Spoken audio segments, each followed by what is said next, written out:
மரணம் அணியாக வலம் வரும் மணநாளில் மாதவன் வடிவாக கண்ணன் வந்தான். மாதவன் வடிவாக கண்ணன் வந்தான். மார்கழி பனி நாளில் மங்கையர் இளம் தோளில், மார்கழி பனி நாளில் மங்கையர் இளம் தோளில்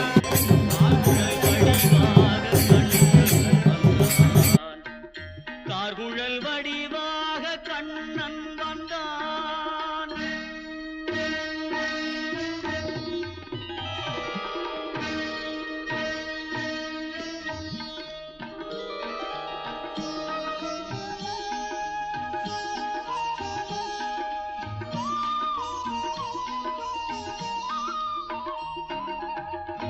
ஆவணி பொன்னாளில் ரோகிணி நன்னா